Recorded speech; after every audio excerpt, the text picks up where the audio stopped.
मुलुकमा उत्पन्न आर्थिक सङ्कटप्रति सांसदहरूद्वारा चिन्ता व्यक्त, फजुल खर्च कम गर्न राजनीतिक सहमति कायम गर्न आग्रह, शेयर बजारको विषयमा गम्भीर बन्न सरकारको ध्यानआकर्षण। सरकारलाई दबाब दिन तराई मधेसका मिटर ब्याज पीडितहरू 11 दिन पैदल हिँडेर काठमाडौँमा, पीडितहरूको समस्या समाधान गर्न सरकारलाई सांसदहरूको आग्रह।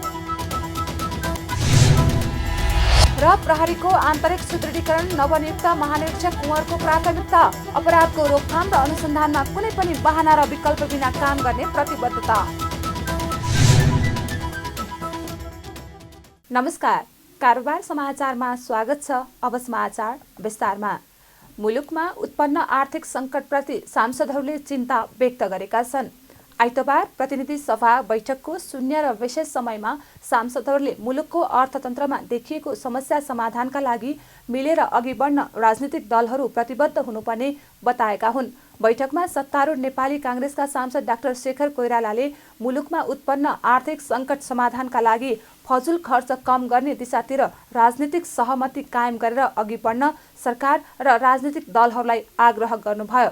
उहाँले मुलुकको अर्थतन्त्रलाई सबल बनाउन र जनताको अपेक्षा अनुसार काम गर्न संसद, सरकार र प्रतिपक्षी सहितको सबै राजनीतिक दलहरू एक ठाउँमा उभिनुको विकल्प नरहेको पनि स्पष्ट पार्नुभयो। उहाँले प्रधानमन्त्री पुष्पकमल दाहाललाई मुलुकको अर्थतन्त्रमा देखिएका सङ्कट हटाउनका लागि सबै मन्त्रीहरूलाई नैतिक रूपमा तलमाथि गर्न नदिने प्रण गर्न पनि सुझाव दिनुभयो। सभामुख महोदय, संसद गणितको मात्र खेल होइन, यो सम्पूर्ण 3 करोड नेपालीको आस्था र आशाको पुञ्ज हुन सक्नुपर्छ। आम नागरिक यो व्यवस्थाले हाम्रो अवस्थामा कुनै पनि परिवर्तन नआएको गुनासो गरिरहँदा हामी त्यसतर्फ सचेत हुने कि नहुने। मलाई लाग्दछ अब हामी ढिलो नगरी जनअपेक्षा अनुसार संसद, सरकार, प्रतिपक्ष सबै एक ठाउँमा उभिएर नागरिक चिन्तालाई सम्बोधन गर्न अगाडि बढ्नुको विकल्प हामीसित छैन। हाम्रा आफ्नै विगतका कमी कमजोरीले संघीयता र प्रदेश संरचना प्रतिको वितृष्णा दिन प्रतिदिन चुनिदो छ। यो हाम्रो राजनीतिक प्रणालीको असफलताको पहिलो खुड्किलो हो भन्ने मलाई लाग्छ। सांसद कोइरालाले युरोप र अमेरिकामा देखिएको बैंकिङ समस्याबाट पाठ सिकेर नेपालले अघि बढ्नुपर्ने भएकाले सोही अनुसार विज्ञहरूको परामर्श लिएर अघि बढ्न पनि सरकारलाई सचेत गराउनुभयो। बैठकमा राष्ट्रिय स्वतन्त्र पार्टीका सांसद हरि ढकालले पछिल्लो समय शेयर बजार नियमित घट्दै गइरहेको बताउँदै यस विषयमा सरकार सजग र सचेत बन्नुपर्ने बताउनुभयो। उहाँले शेयर बजार घटेर नै लगानीकर्ताले अहिलेसम्म 14 खर्ब गुमाइसकेको बताउँदै यस विषयमा सरकार गम्भीर बन्न आग्रह समेत गर्नुभयो। लगातार 19 महिनादेखि निरन्तर ओह्रालो लागेको शेयर बजारबाट लगानीकर्ताले 14 खर्ब लगानी गुमाइसकेका छन्। अब कति खर्ब गुमाए पछाडि सरकारले ध्यान पुर्याउने हो, ध्यान दिने हो, लगानीकर्ताले अब कति रकम कति लगानी गुमाउनु पर्ने हो। धन्यवाद। बैठकमा नेकपा एमालेका सांसद एवं पूर्व मन्त्री रघुजी पन्तले राष्ट्रपतिका लागि छुट्टै सल्लाहकार समूह आवश्यक नरहेको बताउनुभयो। उहाँले राष्ट्रपतिलाई छुट्टै शक्ति केन्द्रको रूपमा बनाउन सल्लाहकार बनाउने कानुनी व्यवस्था गर्नु संसदीय व्यवस्थाका लागि उचित नभएको भन्दै सो कानुन तत्काल संशोधन गर्नुपर्ने प्रस्ताव समेत राख्नुभयो। मैले यहाँनिर उठाउन खोजेको कुरा के भने के हो, राष्ट्रपतिलाई सल्लाहकार चाहिँदैन, राष्ट्रपतिलाई विज्ञ पनि चाहिँदैन। यो कानुनमा यो राखे पनि यसलाई संशोधन गर्नु जरुरी छ। राष्ट्रपतिलाई छुट्टै पावर सेन्टरको रूपमा हामीले अगाडि बढाउने कानुनी प्रावधानहरू राख्यौँ भने यसले हाम्रो संसदीय प्रणालीलाई कमजोर बनाउँछ। त्यसैले राष्ट्रपतिको सल्लाहकार भनेको राष्ट्रपतिकोलाई एउटा उसले दिनुहोस् त एउटा राष्ट्रपतिले नियमित सरसल्लाह गरेर चल्ने एउटा एडभाइस दिने संस्था भनेको प्रधानमन्त्री र क्याबिनेट नै हो। त्यसैले यो सिस्टमलाई बलियो बनाउनुपर्छ र यो नभएको म जान्दिनँ, उहाँले परराष्ट्र सल्लाहकारको रूपमा नियुक्ति गर्नुभएको होइन थाहा छैन, तर यो समाचारमा छापिएको हुनाले यो समाचार के हो भन्ने मेरो जिज्ञासा लाग्यो र मैले यो प्रश्न उठाएको हुँ। त्यस्तै बैठकमा राप्रपा संसदीय दलका प्रमुख सचेतक ज्ञानबहादुर शाही ज्ञानेन्द्र शाहीले सबै सांसद र मन्त्रीका स्वकीय सचिवको तलब कटौती गरेर खेलाडीको तलब बढाउन माग गर्नुभयो। उहाँले राष्ट्रलाई चिनाउने खेलाडी पलायन हुने स्थिति बढेको भन्दै उनीहरूको पारिश्रमिक बढाउन प्रस्ताव गर्नुभयो। यो देशलाई यदि संसारमा कसैले चिनाउँछ भने त्यो खेलाडीले चिनाउँछ। तर आज राष्ट्रिय फुटबल टोलीका कप्तान समेत रहेका सुजल श्रेष्ठ नेपाल छोडेर अस्ट्रेलिया जान बाध्य भए। त्यस्तै भक्तपुरको बागेश्वरी स्कुलमा पढ्दै गरेका 12 कक्षाका विद्यार्थीले विदाई गर्दै गर्दा खाडीमा भेटौँला भने आज युवाहरूको अवस्था त्यो छ। खेलकुद क्षेत्रमा झन्डै अहिले पनि नेपाल सरकारको टोटल बजेट मध्ये 17 खर्ब 93 अर्ब 83 करोड बजेट मध्ये खेलकुद क्षेत्रमा 2 अर्ब 46 करोड बजेट यानी कि 0.13% बजेट छुट्याइएको छ। यो बजेट यसो हेर्दाखेरि मन्त्रीज्यूका स्वकीय सचिव भन्दा कम तलबमा चाहिँ नेपालका राष्ट्रिय खेलाडीहरू खेलिरहेका छन्। त्यही भएर म भन्न चाहन्छु हामी सबै सांसद मन्त्रीहरूका स्वकीय तलबको बरु तलब कटौती गरेर खेलाडीहरूको तलबमा वृद्धि गरियोस्, रङ्गशाला बनाइयोस् र बजेट अगाडि बढाइयोस्। बैठकमा सांसदहरूले सवारी दुर्घटनामा परि घाइते भएकाहरूलाई निशुल्क स्वास्थ्य उपचारको व्यवस्था गर्न सरकारसँग माग गर्दै सबै यातायातहरूमा यात्रुहरूका लागि स्वास्थ्य बीमाको व्यवस्था गर्न पनि सरकारको गम्भीर ध्यान आकर्षण गराएका छन्। बाँकेका मुख्य व्यापारिक बजार सुनसान हुन थालेका छन्। बैंक तथा वित्तीय संस्थाको चर्को ब्याज दर, खुला सिमाना लगायतका कारणले बाँकेको मुख्य बजार नेपालगञ्ज र कोहलपुरमा हुने व्यापार घट्न थालेको हो। भारतीय बजार रुपैडियासँग जोडिएको नेपालगञ्जले व्यापारमा प्रतिस्पर्धा गर्न त धौधौ छ नै, त्यसमा पनि हरेक सामग्रीको नेपाली मूल्य भन्दा भारतीय बजारको मूल्य केही कम भएका कारण व्यापार कम हुँदै गएको व्यापारीहरूको भनाइरहेको छ। व्यापारीहरूले आर्थिक मन्दीमा पनि सरकारले आवश्यक चासो नदेखाउँदा व्यापार धाराशायी भएको आरोप लगाउँदै सिमानामा कडाई गर्नुपर्ने माग गरेका छन्। आर्थिक सङ्कट बढ्दै जानु र व्यापारीहरूलाई एलसी सिस्टमबाट गएर सामान आयात गर्नुपर्ने झन्झटले गर्दा नेपालगञ्जको व्यापारको स्थिति निकै कमजोर हुँदै गएको उनीहरूको गुनासो रहेको छ। नेपालको सरकारको नीतिले गर्दा पनि माल यति चर्को माग हो अवस्थाले मान्छे बर्डर पारी गइरहेका छन् सामान किनमेल गर्नको लागि। त्यसले गर्दा नेपालगञ्जको व्यापार बिल्कुलै धराशायी, सबै प्रक्रिया मिलेर पनि व्यापार धराशायी भएकै छ। व्यापार न्यू रोडमा छ। न्यू रोडको व्यापार भने अहिले केही पनि छैन। सबै यो रुपडियाको बुहानी दोहोऱ्याउने बने यो खुल्ला सीमाले गर्दा पनि अब क्यारिङहरू पनि गर्छन्। जताबाट पनि उनीहरूले फेसिलिटी पाएकै छन्।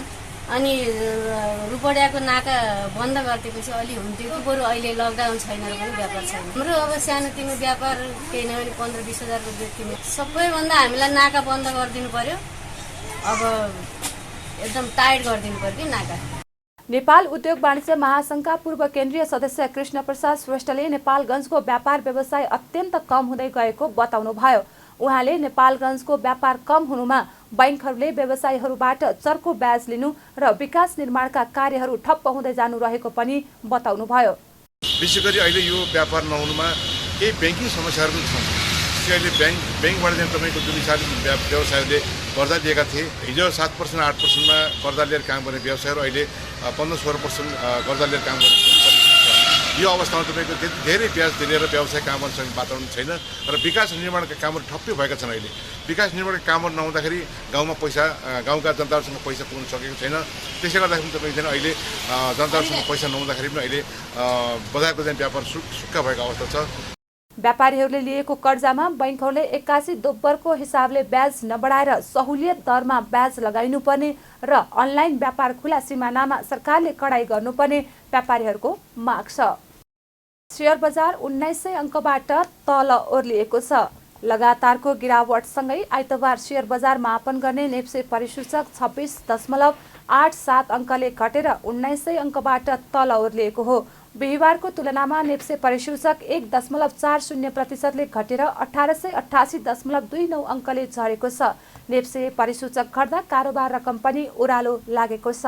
दिनभर कुल 259 कम्पनीको 37,54,000 किता शेयर 1 अर्ब 28 करोड 93 लाख बराबरको कारोबार भएको छ। गत बिहिबार 1 अर्ब 41 करोडको कारोबार भएको थियो।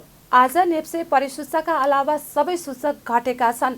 बैंकिङ समूहको परिसूचक 17, विकास बैंक समूहको परिसूचक 51, फाइनान्स समूहको परिसूचक 19, होटल तथा पर्यटन समूहको परिसूचक 18, जलविद्युत 23, जीवन बिमा 84, उत्पादनमूलक 87, माइक्रो फाइनान्स समूहको परिसूचक 133, निर्जीवन बिमा समूहको परिसूचक 102, व्यापार समूहको परिसूचक 43 र अन्य समूहको परिसूचक 4 अङ्कले घटेको छ।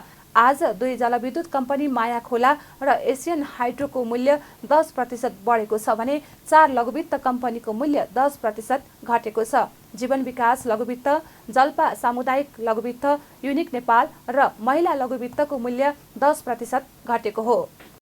11 दिनको पैदल हिँडेर तराई मधेसका मिटर ब्याज पीडित काठमाडौँ आइपुगेका छन्।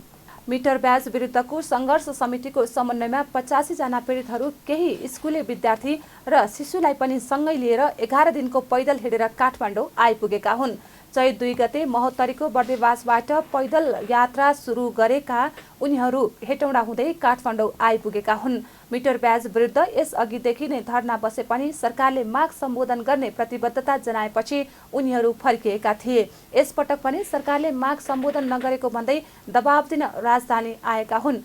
यता सांसदहरूले मिटर ब्याजी पीडितहरूको समस्या समाधान गर्न सरकारलाई आग्रह गरेको छ। आइतबार बसेको राष्ट्रिय सभाको बैठकमा गंगा कुमारी बेलवासेले मिटर ब्याजी पीडितहरूको समस्या समाधान गर्न सरकारसँग आग्रह गर्नुभएको छ। उहाँले देशभर नै अहिले मिटर ब्याज पीडितहरूको समस्या बढ्दै गइरहेकाले यसमा सरकारले गम्भीर बन्नुपर्ने बताउनुभयो। लगभग त आज मिटर ब्याजहरू महोत्तरीबाट हिँडेर पैदल यात्रा गरेर काठमाडौँमा आउँदैछन् र भोलिदेखि माइती घरमा बस्नेछन् भन्ने मैले सुनेको छु, बुझेको छु। त्यसो हुँदाखेरि सरकार सचेत हुनु पर्यो, पीडितको पक्षमा कामलाई अगाडि बढाउनु पर्यो, कानुनलाई अगाडि बढाउनु पर्यो। कानुन नहुँदाखेरि कसरी पीडितहरूको संरक्षण गर्ने हो त्यो कुरामा सरकारले ध्यान दिन पर्यो भन्ने कुरा म राख्न चाहन्छु। गत जेठ अन्तिममा देशभरबाट आएका विपन्न किसान न्याय माग्दै माइतीघर मण्डलामा धरना बसेका थिए। 28 जेठदेखि 14 दिन र साउन 18 देखि 47 दिन गरी 2 चरणमा 61 दिन धरना बसेपछि सरकारले 1 असोजमा सम्झौता गरेको थियो। सम्झौता कार्यान्वयन नभएपछि पीडितहरू सरकारलाई दबाब दिन काठमाडौँ आएका हुन्। इन्जिनियरिङ काउन्सिलले पहिलो पटक इन्जिनियर व्यवसाय दर्ता हुनका लागि लाइसेन्स परीक्षा लिन सुरु गरेको छ। आइतबार पुल्चोक इन्जिनियरिङ क्याम्पसमा काउन्सिलले पहिलो पटक इन्जिनियर व्यवसाय दर्ता हुनका लागि लाइसेन्स परीक्षा लिन सुरु गरेको हो। परीक्षामा इन्जिनियरिङ उत्तीर्ण गरेर बसेका 2006 जना इन्जिनियर सहभागी भएका थिए। काउन्सिलका रजिस्ट्रार तथा सदस्य सचिव शिवमङ्गल गिरीले इन्जिनियरिङ उत्तीर्ण गरेकाहरूले इन्जिनियरिङ व्यवसाय गर्नका लागि काउन्सिलमा दर्ता हुनुपर्ने भएकाले लाइसेन्सका लागि परीक्षा सुरु गरेको बताउनुभयो। उहाँले पहिलो पटक इन्जिनियरिङका 20 वटा विधाको परीक्षा लिएको र इन्जिनियरको रूपमा काम गर्नका लागि परीक्षामा उत्तीर्ण हुनुपर्ने व्यवस्था गरेको बताउनुभयो। सदस्य सचिव गिरीले परीक्षामा उत्तीर्ण नहुनेले इन्जिनियरका रूपमा काम गर्न नपाउने स्पष्ट पनि पार्नुभयो। विगतमा इन्जिनियरको प्रमाणपत्र पाउनेहरूले भने परीक्षा दिनु पर्ने छैन। नेपाल इन्जिनियरिङ काउन्सिलले पहिलोपल्ट इन्जिनियरिङ व्यवसायीको रूपमा दर्ता हुनको लागि लाइसेन्स इक्जाम कन्डक्ट गरिरहेको हो। यो अन्तर्गत अब पहिलोपल्ट इन्जिनियरिङ पास भएका इन्जिनियरहरू नेपालमा कुनै पनि व्यवसाय गर्नको लागि इन्जिनियरिङ काउन्सिलमा दर्ता हुनुपर्छ। त्यो क्रममा यो अहिले पहिलोपल्ट इक्जाम हुन लागेको हो र यसमा 2000 जना परीक्षार्थीहरूले अहिले हामीसँग इक्जाम दिइरहेछ। 20 वटा विधाको अहिले परीक्षा भइरहेको छ। Civil, computer, information technology, electrical, mechanical लगायत माइनिङ र मेकाट्रोनिक्स गरी करिब 20 वटा विधाको इक्जाम भइरहेको छ। यो इक्जाम पास भएपछि मात्र इन्जिनियरिङ काम गर्न पाइन्छ। यो इक्जाम पास नभएकोले इन्जिनियरिङको काउन्सिलको सर्टिफिकेट पाउँदैन र उसले नेपाल राज्यमा काम गर्न पाउँदैन। त्यही भएर उसले यो इक्जाम पास गर्नुपर्छ। पास गरेकोले प्रमाणपत्र पाउँछ र उसले नेपालमा काम गर्न, इन्जिनियरिङको काम गर्न पाउँछ। पहिलो पटक लिएको लाइसेन्स परीक्षाको निरीक्षण गर्न भौतिक पूर्वाधार तथा यातायात मन्त्री नारायण काजी श्रेष्ठ पनि पुग्नु भएको थियो। सो क्रममा उहाँले काउन्सिलबाट लिन लागेको परीक्षा राम्रो भएको भन्दै आफू प्रभावित भएको बताउनुभयो। उहाँले इन्जिनियर बन्नको लागि निष्पक्षता, गुणस्तरीयताको ग्यारेन्टी गर्ने विधि प्रयोग भएको भन्दै इन्जिनियर भएर व्यवसाय गर्न परीक्षामा कसैको भन्छुर नलाग्नेमा ढुक्क भएको पनि बताउनुभयो। काउन्सिलले लिने इन्जिनियर व्यवसाय गर्न परीक्षा प्रणालीले देशमा हुने निर्माणका कामहरूलाई उन्नत बनाउन सहयोग पुग्ने उहाँको विश्वास छ। काउन्सिलले पहिलोपटक यो इन्जिनियरहरूले आफ्नो शिक्षाको डिग्री लिइसकेपछि त्यो इन्जिनियर हुनको लागि, इन्जिनियरको व्यावसायिक काम गर्नको लागि यो जाँच पहिलोपटक लिन गइराखेका छौँ हामी। इन्जिनियरिङ काउन्सिलले यो जाँच लिने जो सिस्टम डेभलप गरेको छ धेरै राम्रो रहेछ। त्यसबाट म धेरै प्रभावित छु। अत्यन्तै निष्पक्षताको र गुणतत्त्वको चाहिँ ग्यारेन्टी गर्ने चाहिँ विधि प्रयोग गरिएको रहेछ। त्यसमा कसैको भन्छुन अब लाग्दैन भन्ने कुरा म सुनिश्चित भएँ। त्यसकारणले यो धेरै राम्रो भएको छ। यसले हाम्रो देशको निर्माणका कामहरूलाई उन्नत बनाउनका निम्ति यो काउन्सिलको परीक्षाले निकै सहयोग गर्नेछ भन्ने मलाई विश्वास छ। काउन्सिलका अध्यक्ष पदम शाहीले भर्खरै संशोधन भएको ऐन अनुसार अब मान्यता प्राप्त विश्वविद्यालयबाट पाएको प्रमाणपत्र लिएर काउन्सिलले लिने परीक्षा उत्तीर्ण भएपछि मात्रै इन्जिनियर व्यवसायको रूपमा काम गर्न पाउने व्यवस्था भएको पनि बताउनुभयो। उहाँले परीक्षा लिँदा इन्जिनियर व्यवसायलाई गुणस्तर र मर्यादित बनाउने विश्वास रहेको पनि बताउनुभयो। भविष्यमा इन्जिनियर बन्ने जुन लक्ष्य लिएर विश्वविद्यालयमा गएका छन् तिनीहरूले यो पेसा चाहिँ महत्त्वपूर्ण पेसा हो र यो पेसामा प्रवेश गर्नको लागि विभिन्न किसिमका जाँचहरू विश्वविद्यालयको मात्र होइन विश्वविद्यालयपछि पनि हाम्रो पेसालाई चाहिँ मर्यादित र पेसालाई बढी प्रोफेसनल बनाउनको लागि जाँचहरू दिनुपर्ने हुन्छ भन्ने कुरा उनीहरूलाई पहिल्यै सजग हुने भयो। त्यसले गर्दाखेरि पहिलेदेखि नै उनीहरूले राम्रोसँग आफ्नो पेसामा आफ्नो विश्वविद्यालयको शिक्षामा उनीहरूले मेहनत गर्न सक्ने भए। काउन्सिलले कम्प्युटर प्रविधि मार्फत 2 दिन परीक्षा लिएर तत्कालै नतिजा प्रकाशित हुने जनाएको छ। नेपाल प्रहरीका नवनियुक्त महानिरीक्षक वसन्त बहादुर कुँवरले प्रहरीको आन्तरिक सुदृढीकरण आफ्नो भीष्म प्रतिज्ञा भएको बताउनु भएको छ। महानिरीक्षक कुँवरले आइतबार गृह मन्त्रालयमा सचिव विनोद प्रकाश सिंहबाट दर्जानी चिन्ह ग्रहण गर्ने क्रममा अपराधीको रोकथाम र अनुसन्धानमा कुनै पनि बहाना र विकल्प बिना काम गर्ने प्रतिबद्धता जनाउँदै प्रहरीको आन्तरिक सुदृढीकरण आफ्नो भीष्म प्रतिज्ञा रहेको बताउनुभयो। उहाँले प्रहरीले गर्ने राम्रा कामहरू र विगतमा भएका त्रुटिहरू लुकाएर प्रशासन बलियो बन्न नसक्ने भन्दै उहाँले प्रहरीमा सुधार आवश्यक रहेको बताउनुभयो। उहाँले प्रहरी प्रशासनको सुधार गर्ने दिन गनेर बस्ने छुट आफूलाई नरहेको स्पष्ट पार्दै अपराधको रोकथाम र अनुसन्धानमा कुनै पनि बहाना र विकल्प बिना काम गर्ने प्रतिबद्धता पनि जनाउनुभयो। नेपाल प्रहरी यस समाजको आवश्यकताको उपज भएकोले यही समाजको एक अभिन्न अङ्ग पनि हो। हरेक समाजमा देखिने राम्रा नराम्रा खराब र असल अनेक पात्र यस पक्षको प्रतिबिम्बबाट नेपाल प्रहरी पनि मुक्त छैन। प्रहरी कस्तो छ भनेर हामीले लुकाउनु पर्ने केही छैन।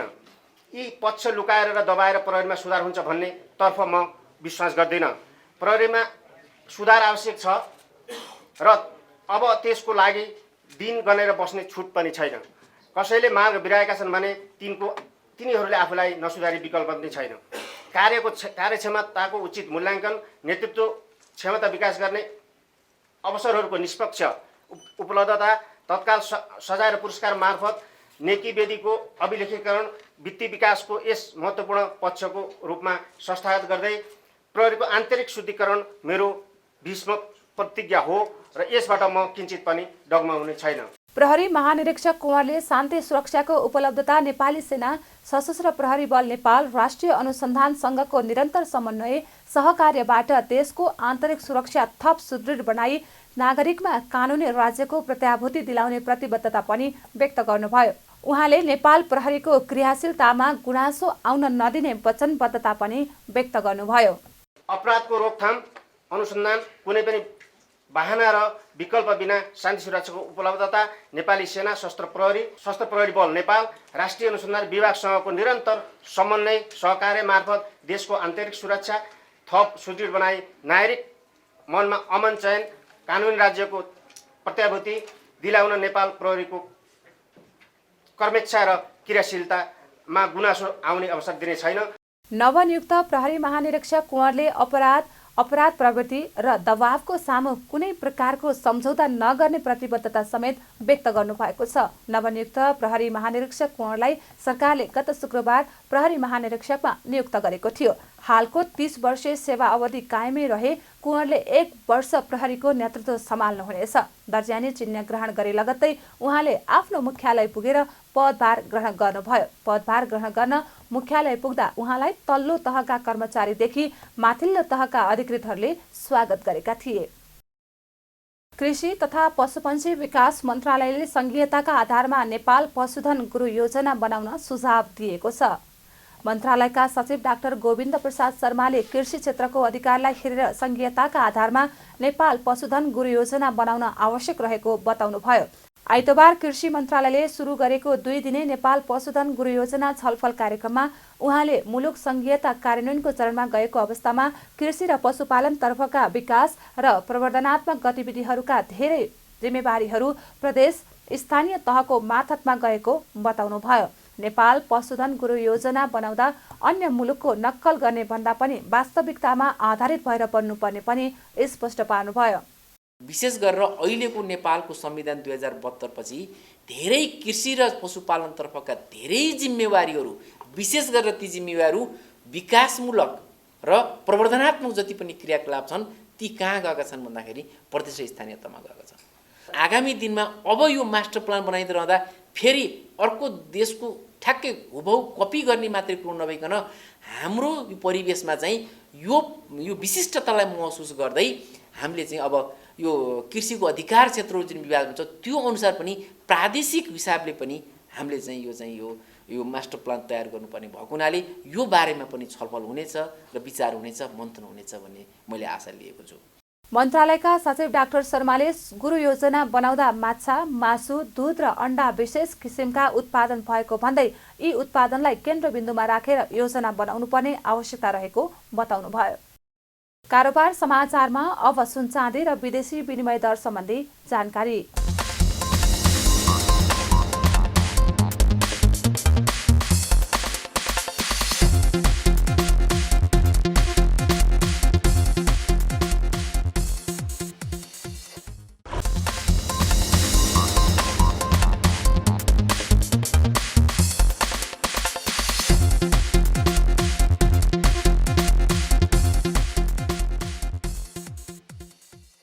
बिदा हुनुअघि अहिलेसम्मका प्रमुख समाचार फेरि एकपटक। मुलुकमा उत्पन्न आर्थिक सङ्कटप्रति सांसदहरूद्वारा चिन्ता व्यक्त, फजुल खर्च कम गर्न राजनीतिक सहमति कायम गर्न आग्रह, शेयर बजारको विषयमा गम्भीर बन्न सरकारको ध्यान आकर्षण। सरकारलाई दबाब दिन तराई मधेसका मिटर ब्याज पीडितहरू 11 दिन पैदल हिँडेर काठमाडौँमा, पीडितहरूको समस्या समाधान गर्न सरकारलाई सांसदहरूको आग्रह। र प्रहरीको आन्तरिक सुदृढीकरण, नवनियुक्त महानिरीक्षक कुँवरको प्राथमिकता, अपराधको रोकथाम र अनुसन्धानमा कुनै पनि बहाना र विकल्प बिना काम गर्ने प्रतिबद्धता। कारोबार समाचार सकियो। हामीलाई बिदा दिनुहोस्। नमस्ते।